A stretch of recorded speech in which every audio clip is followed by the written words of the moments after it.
मैं कितना जानती हूँ इस्लाम के बारे में या अल्लाह ताला के बारे में, ये मैं खुद नहीं जानती, लेकिन इतना तो पक्का जानती हूँ मैं, हर मजहब ईमानदारी, सच्चाई और धर्मबद्ध एक जीवन को आगे लेके जाना ही सिखाता है। मोहम्मद पैगंबर साहब खुद अपनी बीवी खदीजा बीवी के मदद से ही इस्लाम को चारों ओर फैलाए हैं, ये सब जानते हैं हम लोग। लेकिन बदनसीबी की बात तो ये है कि खुदगर्ज राजनीतिज्ञ उस जमाने में भी थे।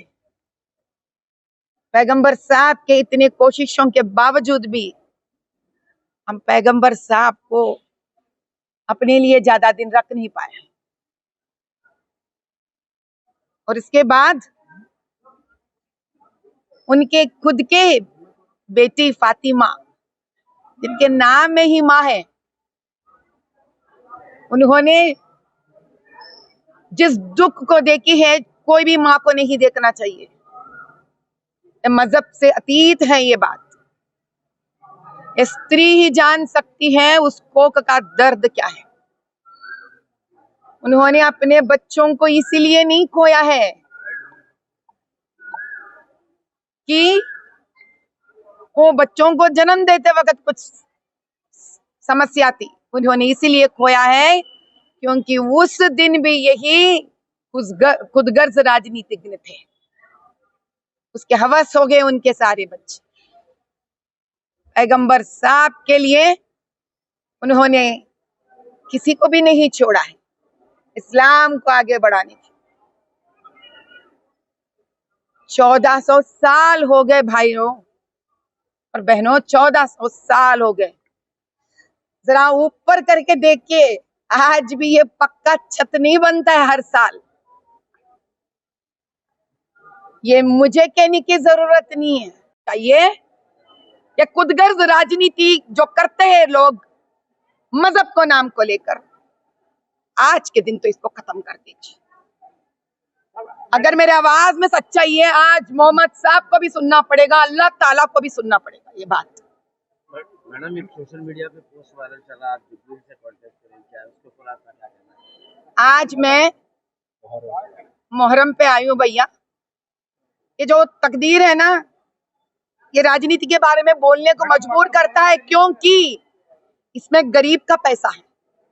इसके अलावा आप पक्का राजनीति के सवाल मुझसे आज मत कीजिए। नहीं, आप विजिट करें। अभी स्टेटमेंट दिए कि मस्जिद को जो है ना बोरिंग कर रहे हैं एमआईएम वाले, बोलते वो फिर राजनीति की बात करें, ये क्योंकि यहाँ पर आम जनता का पैसा है। मेरा जुबली हिल्स कंटेस्ट में कौन सा पैसे की बात कर रहे हैं हम लोग? इधर यहाँ का पैसा है नहीं है। ये छत मुफ्त में आ रहा तो मैं वाह वाह करूंगी लोगों की। मुफ्त में आ रहा क्या छत? कितने सालों से बन रहा ये छत? एक बार पक्का छत बनाओ तो कितने लोगों का ड्रेनेज लाइन बन सकता है इससे। तालाब कट्टे में कितने घरों में ड्रेनेज का पानी जा रहा है। वो जिंदगी जी के देखेंगे तो हम लोगों को पता चलता। मैं वहीं से आई हूँ बचपन में, वही तो कह रही हूँ भैया। एक जगह की बात नहीं कर रही हूँ मैं। आप जितने जगह के नाम लोगे उतने सारे जगहों की बात कर रही हूँ मैं। हम किसी के तरफदारी नहीं कर रहे यहाँ पर ठहर कर। हम यही सवाल हर उस जीते हुए इंसान से कर रहे हैं। हम हर वो जीते हुए इंसान से कर रहे हैं हम जो राजनीति में जीते हैं। आज जैसे भी जीते होंगे, जीतने के बाद तो सच्चाई और वफादार के साथ रहो भैया। भैया फिर से वही सवाल कर रहे बेचारे वो भाई को, हमने वही बताया नहीं है। हर साल जो मुहर्रम के लिए पैसे आते हैं, क्या एक बार पक्का छत नहीं बन सकता? ये बार बार ये जो छत बनता है उसके पैसों से क्या पसमंदे मुसलमानों के पेट नहीं भर सकते हम लोग? ये कैसी राजनीति है? मजहब के नाम से करते हैं लोग, मजहब के नाम से करते हैं लोग। और इसी बात को बार बार लोगों के बीच में दरार लाने के लिए उछालते हैं। आज दबीरपुरा में शम्स मस्जिद है ना, मेरे से ज्यादा आप लोग वाकिफ हो ना उसके बारे में। अगल बगल में बिल्डिंगा बन रहे नहीं बन रहे? 2 फ्लोर की मांग है तो 7 फ्लोर से ऊपर जा रहा नहीं जा रहा? मस्जिद के गुंब के ऊपर से भी जा रहे नहीं जा रहे?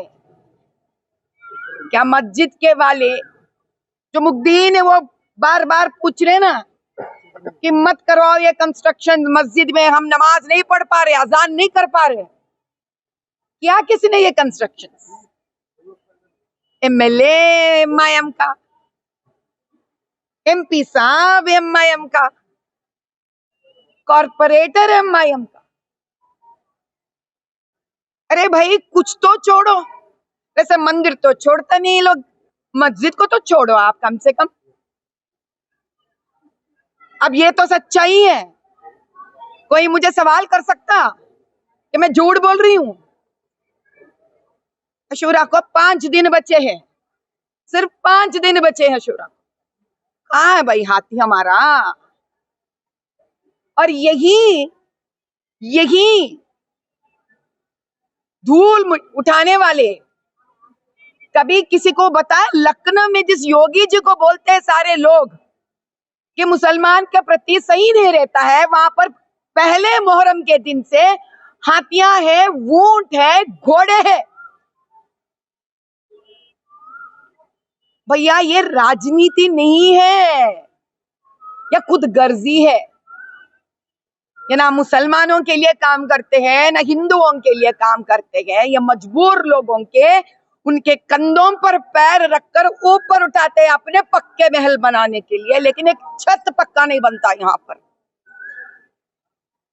आज खुदा से सही बोल रही हूं, अगर मेरा हिंदू इबादत सही है, अगर मैं सही हिंदू हूं, तो आज मेरा ये दरख्वास्त, ये जो मैं मांग कर रही हूं, अगर वो पाक है, आज खुदा को भी सुनना पड़ेगा, पैगंबर साहब को भी सुनना पड़ेगा, फातिमा जी को भी सुनना पड़ेगा कि मुसलमान पसमंदे, गरीब, नौजवान, लड़कियां जिनकी हक है वक्फ और मुसलमानों के पैसे के ऊपर,